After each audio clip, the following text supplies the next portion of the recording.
Olá, galerinha do nono ano, tudo bem com vocês? Espero que sim. Aqui quem fala é o professor Tiago e vamos dar início à nossa aula do nono ano, dando continuidade aos conteúdos que nós trabalhamos em sala com o assunto, vamos lá? A integração da Europa, ok? Nesse contexto, nós vamos analisar como será o processo de formação e a construção do bloco econômico chamado de União Europeia. Isso é importante para entender o contexto econômico global a partir da formação desse bloco e também a contextualização da formação de outros blocos a partir dos tratados que foram idealizados pela construção da União Europeia. Ok? Vamos analisar alguns processos?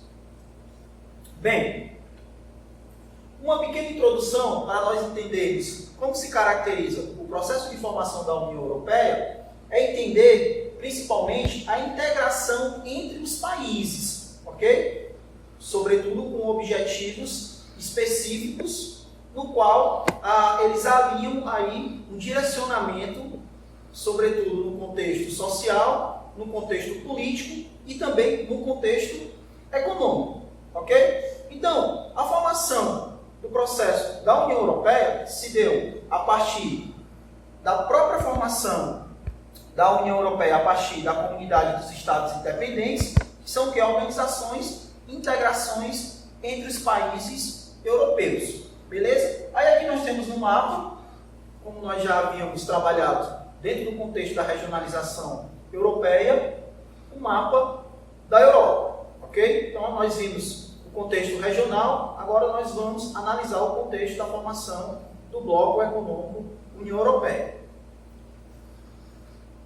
Bem, mas professor, o que seria a União Europeia? Vamos lá. É um bloco econômico formado, social e político, por 27 países, ok? Então a gente pode analisar aqui no mapa, que participa de um projeto de integração política e econômica, ok? Conhecido principalmente, pessoal, pela livre circulação de bens, de pessoas, mercadorias e também pela adoção de uma moeda única, que é o quê?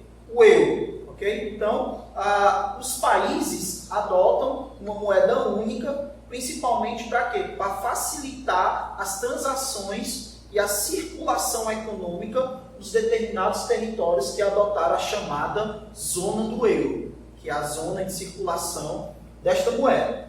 Ok? Então vamos lá. A sua criação esteve intimamente ligada, principalmente a processos anteriores, que nós vamos analisar, certo? Mas eu trouxe aqui, adiantando, 4 principais estágios para a gente analisar a formação deste bloco. Primeiro, o Benelux, que foi um bloco aí formado por 6 países integrantes iniciais. O segundo estágio, a CECA, que é a Comunidade Europeia do Carvão e do Aço, principalmente foi muito importante para o contexto produtivo da época, sobretudo o contexto produtivo industrial. Terceiro, o estágio Mercado Comum Europeu, ou Comunidade Econômica Europeia. Aqui foram trabalhados os primeiros tratados econômicos acerca dessa circulação econômica entre os países. E o quarto estágio, o Tratado de Maastricht. Esse tratado ele foi o principal, foi o que ratificou a consolidação, principalmente do bloco União Europeia. Ok? Então nós temos aí, ó, como se caracterizou essa construção? Após a Segunda Guerra Mundial, vários países europeus ficaram devastados, ou seja, enfraquecidos, principalmente pelo conflito, e estes países criaram alianças, ok?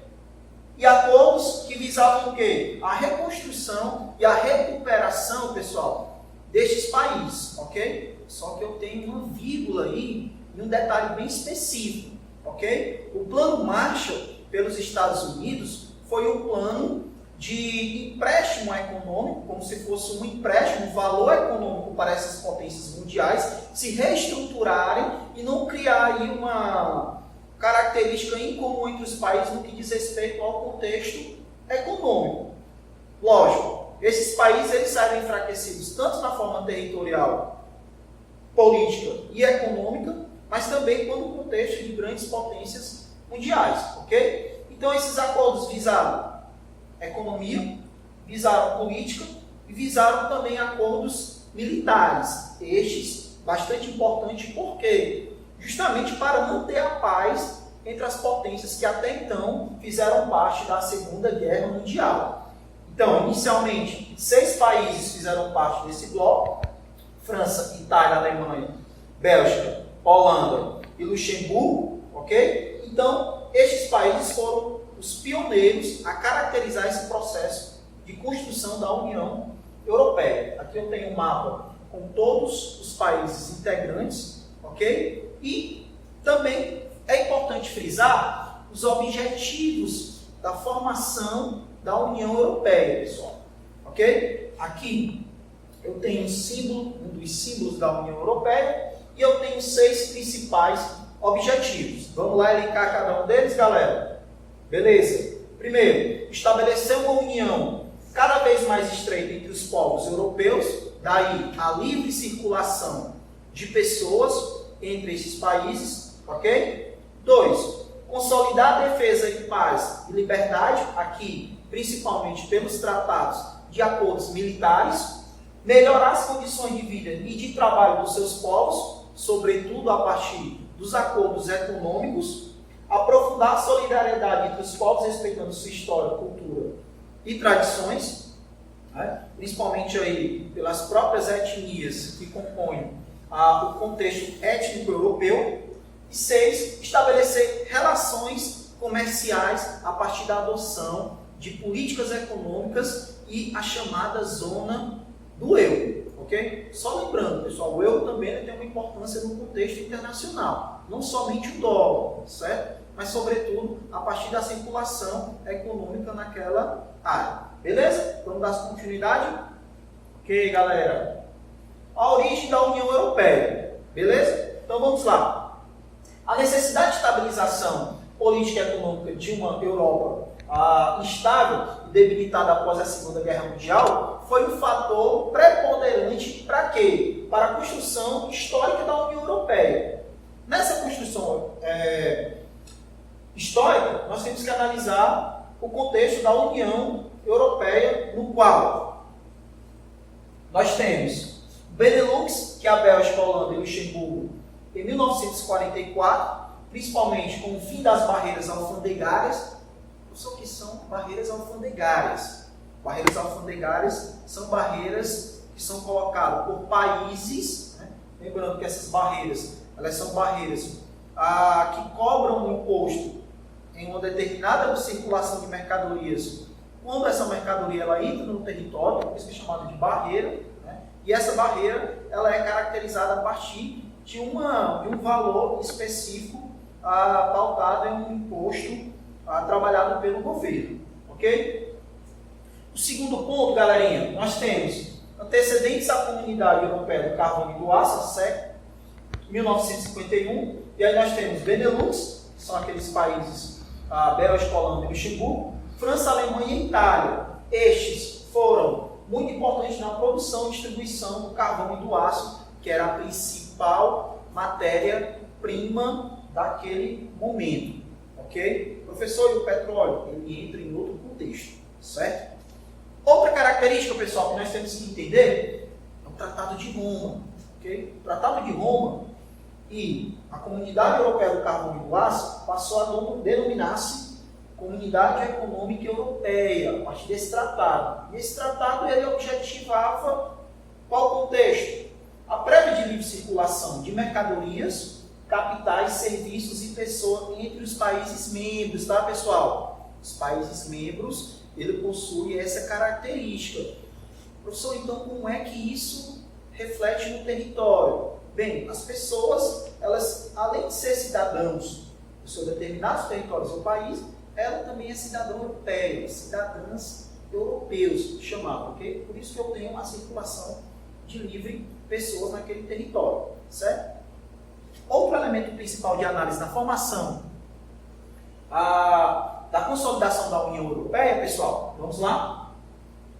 De novo, o Tratado de Roma, que veio a transformar Comunidade Econômica Europeia é um país de livre comércio, com tarifas e importações unificadas, ou seja, eu tenho um imposto único entre as mercadorias. Isso facilita principalmente as transações econômicas entre os países. Isso não causa um desequilíbrio fiscal entre as nações.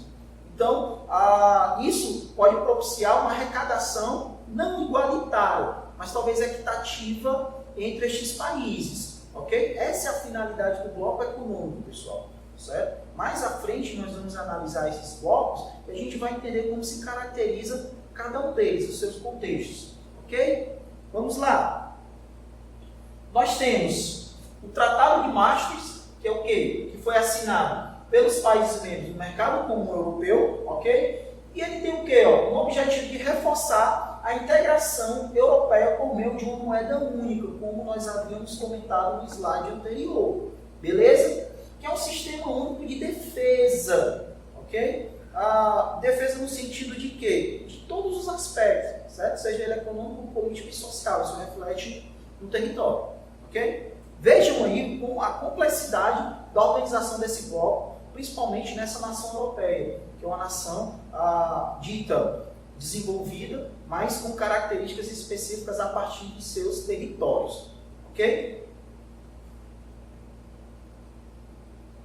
Essa evolução, ela teve uma linha moral, onde eu tenho que caracterizar três principais períodos, ok? Vamos lá, galera. 1973, 92 e 99. Onde? 73 eu tenho a incorporação da Comunidade Econômica Europeia e o Reino Unido, né, e os demais países, sobretudo a partir da Espanha, ali na Península Ibérica, Espanha e Portugal. Eu tenho também, pessoal, em 1992, o Tratado de Maastricht, que passa a Comunidade Econômica Europeia a se chamar realmente de União Europeia, com principalmente os seus países membros. E a partir de 1999 surgiu a moeda chamada euro, okay? Que é uma moeda comum de 12 dos 15 países membros da União Europeia, né?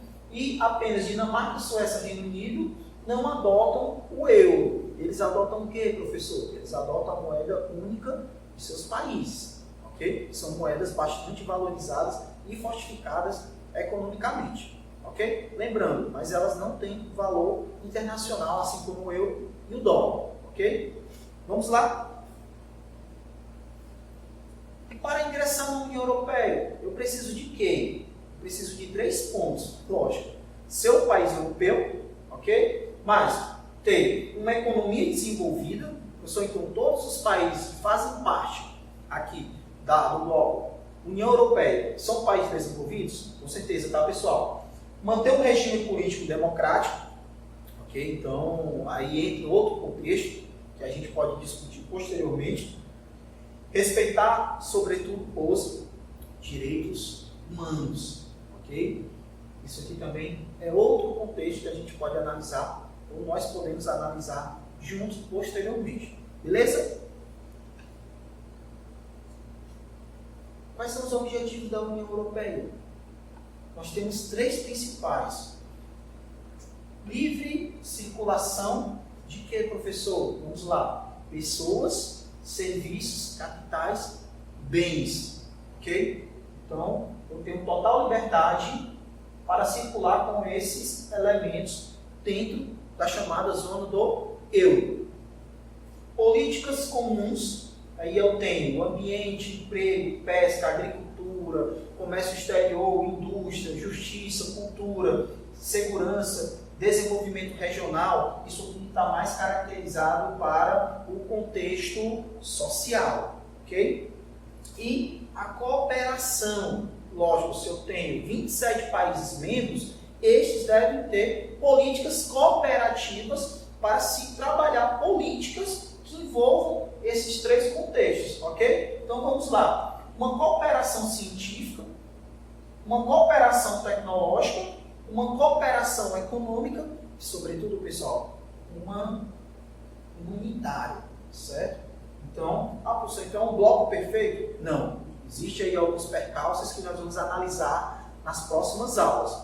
Beleza? Mas, até então, nós temos esses 3 principais objetivos do bloco, ok? ok? Isso serve também de espelho para os demais blocos e para aqueles países que estão em processo de enfraquecimento de outros blocos, ok? Lógico, isso não é uma regra que não se adota a todos os países do mundo, tendo em vista também o processo de desigualdade a partir também da chamada globalização, ok? Então, pessoal, obrigado. Aqui é o professor Tiago, um abraço e até a nossa próxima aula. Valeu!